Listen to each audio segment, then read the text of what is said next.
30 साल पहले जिससे इसरो के रॉकेट को बर्बाद करने में लगा दी थी जान, उसी इसरो के पास अब रातों रात नासा ने क्यों भेजा सबसे संवेदनशील सैटेलाइट। आखिर नासा को अचानक इसरो से क्यों करनी पड़ गई गहरी दोस्ती। इसरो अब क्यों करने जा रहा है नासा के साथ साझा स्पेस मिशन। नासा ने अपने खुद के रॉकेट को छोड़ सैटेलाइट लॉन्च के लिए इसरो को क्यों चुना। दोस्तों याद कर लीजिए 1991 का वो दौर जब इसरो क्रायोजेनिक तकनीक के लिए तड़प रहा था। रूस वो तकनीक देने के लिए तैयार भी हो गया था, लेकिन मौजूदा अमेरिकी राष्ट्रपति जो बाइडेन ने उस दौर में रूस को धमकी दी थी, जिसके बाद रूस ने भारत के सबसे बड़े और महाबली रॉकेट के लिए वो तकनीक नहीं दी। लेकिन उस घटना के करीब 20 साल बाद भारत ने अपना खुद का रॉकेट डेवलप कर लिया, वो भी कई साजिशों को पार करके। लेकिन दोस्तों अब पूरी दुनिया भारत के इसरो पर टकटकी लगा करके देख रही है, क्योंकि भारतीय अंतरिक्ष अनुसंधान संगठन रोज नए धमाके करके भौकाल मचाए पड़ा है। इस वक्त चंद्रयान 2 के बाद चंद्रयान 3 और गगनयान मिशन की तैयारियां की जा रही हैं। भारत ने एंटी सैटेलाइट सिस्टम में सफलता प्राप्त करके पूरी दुनिया में पहले ही बवंडर मचा दिया है। तो दोस्तों यही कारण है कि आज दुनिया की तमाम स्पेस एजेंसियां भारत के साथ आगामी मिशन के लिए तैयार खड़ी हैं। खुद अमेरिका की पावरफुल एजेंसी नासा भी इसरो के साथ काम करने के लिए उतावली हो रही है। उसे झक मारकर इसरो से दोस्ती करनी पड़ रही है और वो अब इसरो से मिलकर एक बड़े और खुफिया मिशन को लॉन्च करने वाले हैं, जो भारत की कई बड़ी परेशानियों को तो दूर करेगा ही, साथ ही इससे चीन की हेकड़ी भी निकलने वाली है। और दोस्तों सबसे बड़ी बात यह कि यह महा प्रोजेक्ट इसी साल लॉन्च होने के लिए तैयार है। अब इसको लेकर के एक बड़ा अपडेट सामने आया है।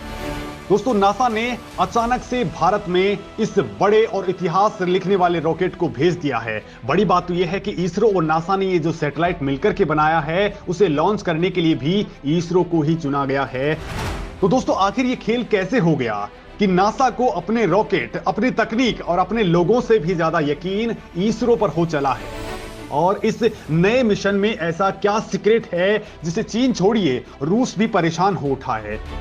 अगर दोस्तों इस मिशन में भारत सफल हो गया तो फिर दुनिया में इसरो के नाम क्या रिकॉर्ड बनने वाला है, तो चलिए दोस्तों इससे जान लेते हैं। अमेरिका ने भारत भेजा दुनिया का सबसे सीक्रेट सैटेलाइट। क्या है इसरो नासा का बड़ा स्पेस प्रोजेक्ट निसार। दोस्तों पूरी दुनिया को प्राकृतिक आपदाओं से बचाने वाला सैटेलाइट निसार बेंगलुरु में इसरो की लैब में पहुंच चुका है, जिसे पिछले महीने नासा ने इसरो को सौंपा था। इस सैटेलाइट को नासा और इसरो ने मिलकर के बनाया है, जिसे रिसीव करने के लिए खुद ISRO chief doctor S Somnath jet propulsion laboratory गए थे। दोस्तों ये एक ऐसा सैटेलाइट है जो पूरी दुनिया को बाढ़, आग, भूस्खलन, भूकंप, तूफान और चक्रवात जैसी आपदाओं की जानकारी पहले ही दे देगा। हालांकि दोस्तों इस सैटेलाइट को लेकर के ना तो भारत और ना ही अमेरिका, दोनों ने ही दोस्तों एक बात दुनिया को नहीं बताई है, जिससे चीन और रूस परेशान हैं।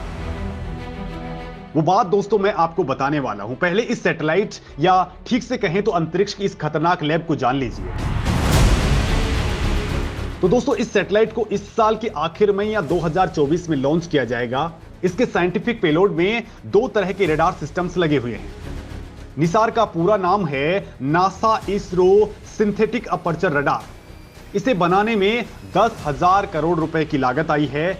दोस्तों बेंगलुरु में इसे UR राव सेंटर में रखा गया है, जहां पर इसके रडार और सैटेलाइट बस को जोड़ने का काम हो रहा है। बाद में इसके कुछ टेस्ट भी किए जाएंगे। दोस्तों इस मिशन का लाइफ स्पैन फिलहाल 3 साल का है, बाद में ये और भी बढ़ सकता है।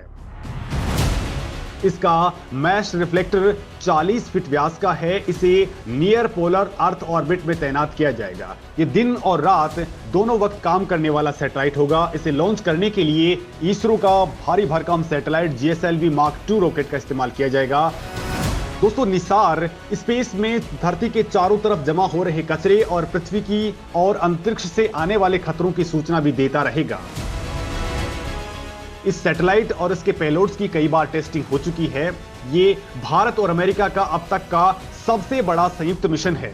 निसार में 2 तरह के बैंड्स हैं, एल और एस बैंड ये दोनों धरती पर पेड़ पौधों की घटती बढ़ती संख्या पर नजर रखेंगे, साथ ही प्रकाश की कमी और ज्यादा होने के असर की भी स्टडी करेंगे। दोस्तों, इसका एस बैंड ट्रांसमीटर भारत ने बनाया है, तो वहीं एल बैंड ट्रांसपोर्टर को नासा ने बनाया है।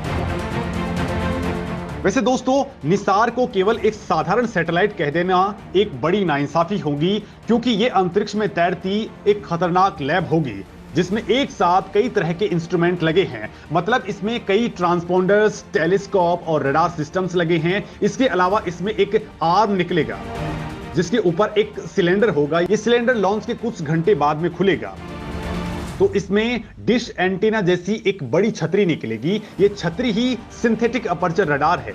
यही धरती पर होने वाली प्राकृतिक घटनाओं की इमेज तैयार करेगी। खैर दोस्तों, इस सैटेलाइट को दोनों ही देश दुनिया के फायदे के लिए बता रहे हैं, तो फिर चीन और रूस क्यों परेशान है? तो दोस्तों, असली खेल यहीं से होता है। दरअसल ये सैटेलाइट जितना लोगों की भलाई के लिए है, उतना ही चीन के चप्पे चप्पे पर नजर रखने वाला खतरनाक जासूस भी है। ये दुनिया का सबसे महंगा अर्थ ऑब्जर्वेशन सैटेलाइट है और ये पूरी दुनिया पर नजर रखेगा। दोस्तों, इसका रडार इतना ज्यादा ताकतवर है कि ये 240 किलोमीटर तक के क्षेत्रफल की एकदम साफ तस्वीरें ले सकेगा, और वो भी एट ए टाइम। ये धरती के एक स्थान की फोटो 12 दिनों के बाद में ले लेगा, क्योंकि इसे धरती का पूरा चक्कर लगाने में 12 दिन का वक्त लगेगा। इस दौरान ये धरती के अलग अलग हिस्सों की रैपिड सैंपलिंग करते हुए तस्वीरें और आंकड़े वैज्ञानिकों को लगातार मुहैया कराता रहेगा। और दोस्तों, इस दौरान निसार ज्वालामुखी, भूकंप, भूस्खलन, जंगल, खेती, गीली धरती, परमाफ्रोस्ट, बर्फ का कम होना जैसे कई मुद्दों की स्टडी भी करता रहेगा। और इस दौरान ये दुनिया में चीन की हरकतों की भी लाइव ट्रैकिंग करेगा, जिससे ये देश परेशान हो उठे। लेकिन दोस्तों, सवाल वहीं उठता है कि भारत के इसरो पर नासा ने दांव क्यों लगाया? भारत का वो पहला मिशन जिस पर नासा ने लगाया है दांव, आखिर इस बार इसरो के दरवाजे पर क्यों आया नासा? तो दोस्तों, इसरो ने कई बार नामुमकिन मिशन किए हैं, जैसे मंगलयान, जिसके लिए अमेरिका जैसी महाशक्तिशाली स्पेस एजेंसी नासा भी कई बार फेल हो चुकी थी। लेकिन भारत ने एक ही झटके में मंगल तक पहुंच बना ली, वो भी बहुत कम बजट में। इसके साथ ही भारत के चंद्रयान मिशन ने भी पूरी दुनिया को हैरान किया है, क्योंकि चांद पर पानी की खोज भारत के ईशन मिशन ने की है। और दोस्तों, अब इसरो गगनयान में भी कुछ ऐसा करने वाला है जिससे नासा ही नहीं बल्कि दुनिया की तमाम एजेंसियां हैं उनकी नजर टिकी हुई है। दोस्तों, इसरो के गगनयान मिशन पर 10,000 करोड़ रुपए से ज्यादा का खर्च आने वाला है।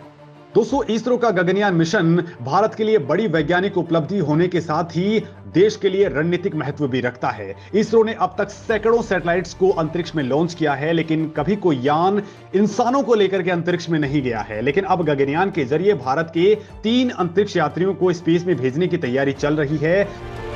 दोस्तों, अगर सब कुछ योजना के मुताबिक रहा तो गगनयान इस साल के आखिर तक या फिर अगले साल लॉन्च हो जाएगा, और इसकी टेस्टिंग के लिए अनमैन्ड स्पेसक्राफ्ट इसी साल अंतरिक्ष में भेजे जाएंगे। इसरो का यह मिशन अगर कामयाब होता है तो भारत, अमेरिका, चीन, रूस और जापान के क्लब में शामिल हो जाएगा। मिशन गगनयान के तहत अंतरिक्ष यान में सवार होकर 3 एस्ट्रोनॉट 7 दिनों तक के लिए पृथ्वी की परिक्रमा करेंगे, फिर वो धरती पर लौट आएंगे।